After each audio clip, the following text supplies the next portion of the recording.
How's it going? Welcome back to a very special video. Today, as we take a look at Outward in 2025, I'm going to be giving you the Outward 2025 review, but luckily today I'm joined with my wonderful co-host. Yes, believe it or not, we have Doppelrack here. So... What's up, wise ones? This is Doppelrack. Now, you might recognize Doppelrack, but basically he does his own mini-series on the channel, so check out his playlist. But today we're going to talk about Outward because we both tried this game out together, and yeah, we have different perspectives on it, I guess. So let's start off with, what's your overall impression so far of Outward, if for new people, you know, who want to play it in 2025? Definitely, I think it's a game that's worth checking out. It has a unique kind of stance on not holding your hand, and you gotta figure stuff out on your own. Yeah. Where, like, if you remember Valheim, there was a crow that would constantly annoy you with tutorials on how to do shit. Here, it's not the case. You get the world, you're thrust into it, all of a sudden you gotta repay your grandma's debt because you were on a shipwreck and you can't afford to pay your debts anymore. Yeah, very classic setup. This adventure, and the game's like, yeah, okay, so you should have a weapon, you should at least have a shield. We're not gonna let you out of the town without those things. So go on, Link, find a sword and a shield, and then we'll allow you to leave the town. But from there, you're on your own.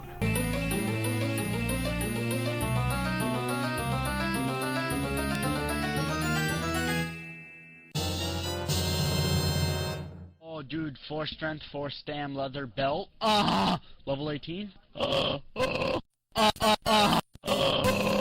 leather belt, leather belt, belt, belt, belt, belt, belt, belt, belt. Oh, dude. Level 18. Belt, leather belt, leather belt, belt, belt, belt, belt, belt, belt, belt, belt. Level 18. Oh, dude. But before we get started, make sure you become a wise one today and hit that subscribe button, as it helps us with the YouTube algorithm get our videos seen. You could compare it to something like Breath of the Wild to a degree, I guess, because you know, you have like an overall objective, but the way that you reach that objective is up to you, and you can like meet different factions along the way, and basically it's all up to you, like how you know, complete certain quests and stuff like that. But it doesn't hold your hand, that's for sure, and it doesn't really teach you like even basic mechanics. You have to figure that stuff out yourself, like cooking, crafting. But I would say that it's all quite straightforward, almost simplistic at times. But the combat itself was, to me, like what really threw me off, because I really do like the fact that it's trying to emulate kind of a Souls-like combat, but it just feels very, very janky with its execution, the animations. Sometimes it just doesn't feel like it connects that well, and it is difficult, but like you just have to keep your distance between the enemies. And the problem is, if you're playing this in co-op, and that's really what you should be doing, is playing Outward in co-op, the thing is, like, you can easily like run away from the enemies and then just run back and revive your buddy. So it kind of gets a little bit repetitive at times. What do you think about the combat?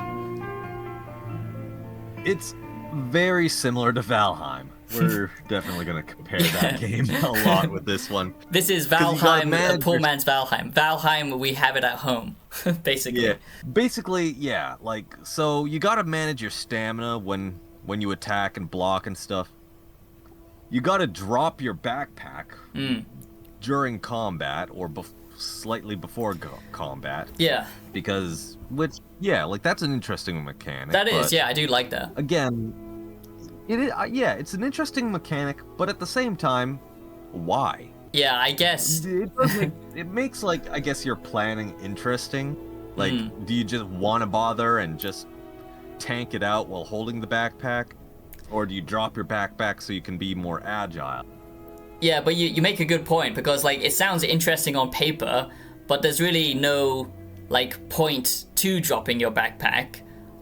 You know, like obviously you drop your backpack and then fight the enemy, and then you just go back and pick up your backpack. It doesn't really like add anything really to the combat apart from that initial moment where like, oh, I've got to drop my backpack, but it's not like I have to leave my backpack in this location and then, oh, I'm gonna have to figure out how I can retrieve it later. That usually only happens like on death, and only sometimes. And that really brings me to one mechanic that I really do like about this game, and that is like the death mechanic. So in Outward, basically you don't just die after you get like wiped out, both of you both have to be killed for this to happen. Then some kind of like unique scenario will be played out where you can get captured by bandits, or you know, locked up in like some kind of like goblin cave or something. So or that's the mysterious traveler. Yeah, your mysterious friend. We didn't play the hardcore mode. I No. don't know if the hardcore mode changes anything, but it's basically when you die, you get rescued or you get put in a jail cell. It doesn't even matter if you dropped your backpack a little ways off before the encounter. Yeah. You'll be thrown in jail with your backpack, and or you'll be rescued by the mysterious stranger, and you will have collected your backpack even if it's across the goddamn map. Yeah, exactly, yeah. Once So- you figure that out, like, it kind of takes away the risk of the adventure. So Outward has lots of those interesting gameplay features and mechanics that actually sound really cool on paper, but when it comes to the execution of those ideas, it just feels like almost pointless to a degree. Like, you know, I want to see experimentation in video games and like different creative mechanics, but like Doppelrack says, like it does after a while just feel redundant to the actual, you know, gameplay of Outward. There's times like with the death mechanic, like if you're in a particular cave or encampment or whatever, the same scenario, and you keep dying, for example, the same scenario will just keep repeating itself. Like your mysterious, you know, friend will just appear and save you time and time again. And like you said, that kind of takes away some of the, you know, danger element of the game, wouldn't you say? Just kills, like, the risk mood that you have. Like, oh, what I'm doing is dangerous. Oh, I should prepare, I should prepare, I should prepare. Oh, I should be careful. Oh, but, like, it's like, oh, if I die, then I'll just respawn at this location, and then I can continue on from there. We should mention what's good about the game as well, I think. Because What's good about the game is, well...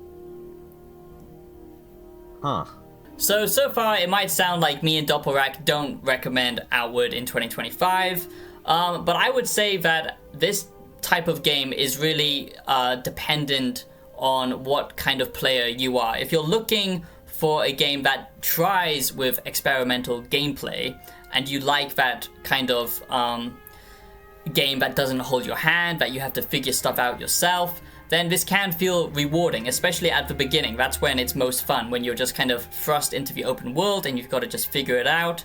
The survival mechanics are actually really cool in this game. I really like the camping system.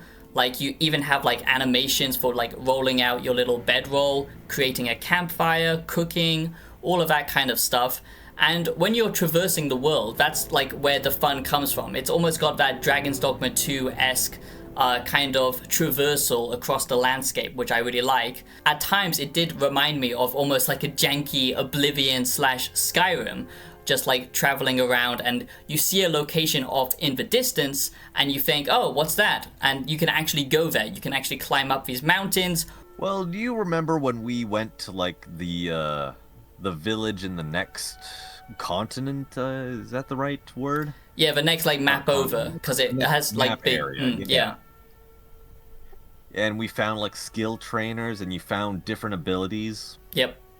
Here you gotta do, like, a lot of traveling, and then you can find, like, different teachers that can teach you different abilities. Yeah. Or you could buy different equipment or recipes for equipment, and you really gotta learn how to do everything. Yep.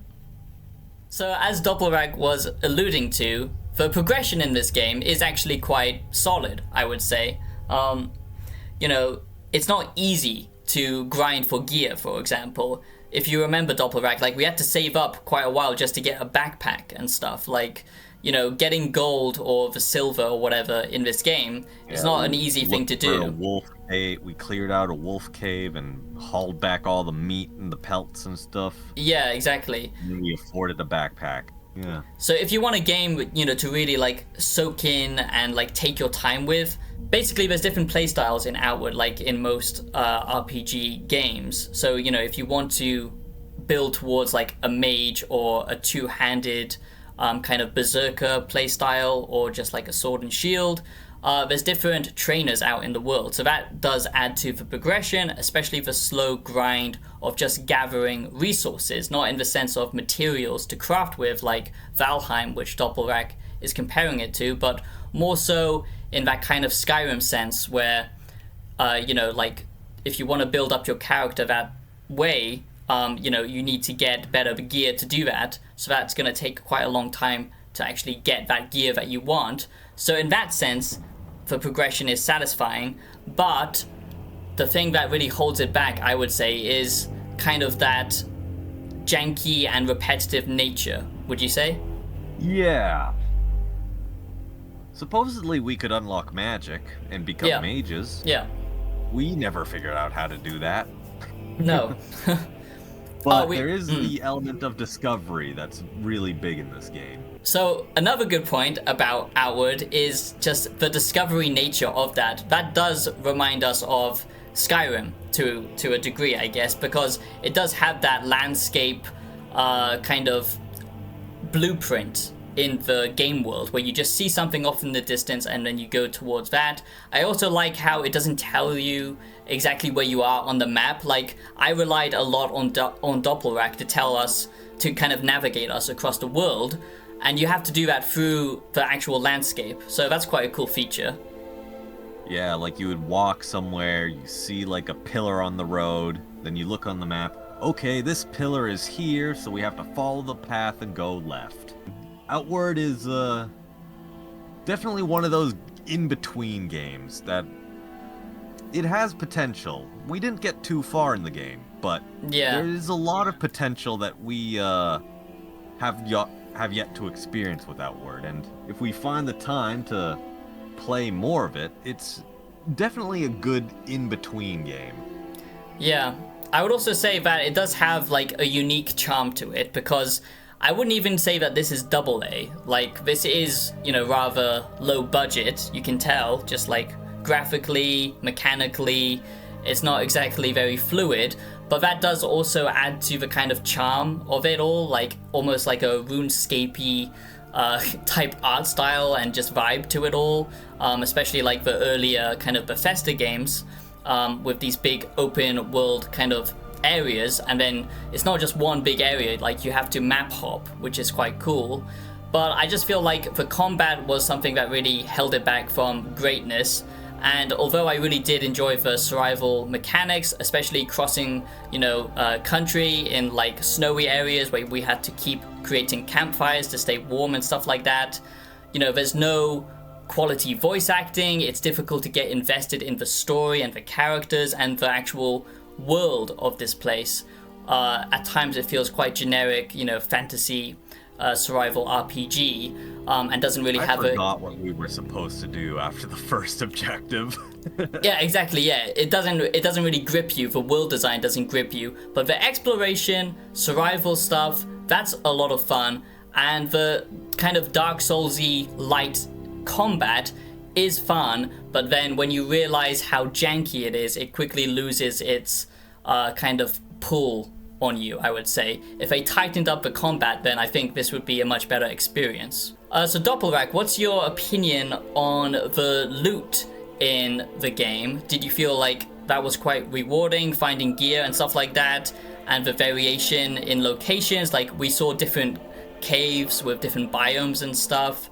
And also, what did you think of the sleep mechanic? Because that's something we haven't talked about, and I thought that was quite cool. Yeah, you know, like, the sleep mechanic is actually interesting. There's 3 meters. One is actually sleeping. Yep. There's another meter for how much time you spend guarding. So if you're playing with a friend, you take turns watching, making sure you don't get ambushed. And then the third is maintaining your equipment. Yeah. So you're passing the time by the campfire doing sleeping, standing guard, or taking care of your equipment. That is, that's a good mechanic. I like that. I think the only way to play Outward in 2025 is to play it on hardcore, because once we realized there wasn't much penalty to death, apart from these unique scenarios playing out, I think that's what lost its kind of, I don't know, like its risk reward element. Don't you feel like if we played on hardcore, maybe it would be a little bit more compelling to kind of play it more carefully? Because Outward is the type of game that you really need to play carefully. Would you say? Yeah, definitely. Like, there are two audiences. There's the casual audience, us, and then there's the hardcore audience. So, overall, would we recommend playing Outward in 2025? And what's our overall score and final verdict in this Outward 2025 review? I would say that this game is worth picking up on sale, and that's exactly what we did. We got it for such a cheap amount. I think it was like a couple of dollars or something, wasn't it? You would know more. You bought it for me. Oh yeah. Yeah, it was quite like a heavily discounted game, and it often does go on discount. If you do just want to experience something less than AA, something more experimental. It even has chocobos in it. I mean, come on, that's pretty cool. It does have... Not really, but, they might as well be. Yeah, it might as well be like uncopyrighted chocobos. But it does have charm to it. I do like the weight as well with the combat and the different weapon types. I really love that just kind of hobo feel of like, you put your two-handed weapon on your shoulder when you're not using it and you're running around cross-country with it. It does have a certain charm to it, and especially that exploration gameplay type design similar to Skyrim and older games like Oblivion. That's pretty cool, but it just falls, it just doesn't quite reach that potential of kind of like a Dragon's Dogma 2. It almost goes for that same type of gameplay, but it just fails with all the other kind of core mechanics. If it was tightly designed like that game and it had multiplayer, then I think this would be truly something special. So I would say I would recommend it, but only on a very deep sale, and only if you're playing it co-op and you are, welcome to try out a game that is trying different mechanics and isn't exactly polished. What would you say, Doppelrack? What is your final verdict of Outward? Yeah, I agree. Like, this game is one of those games you pick up that when it's on sale and you're in between different games and you have a friend and you're like, hey, let's try this game. And then you goof off around in the game with them, and you get serious with the game or you kind of just move on to another game. Well, those were our thoughts on Outward Definitive Edition. And if you enjoyed this video, be sure to like, comment, subscribe, or it's thumbs up, comment, and subscribe. Or dislike the video, that actually helps us too. Yeah, make sure you subscribe, become a wise one today, and thank you for watching, and look out for more co-hosted reviews with Doppelrack. We've got a lot of games to cover this year, and we're going to try and be more serious about it. So thanks for watching, and I'll catch you in the next one. Peace out. Bye. Nice.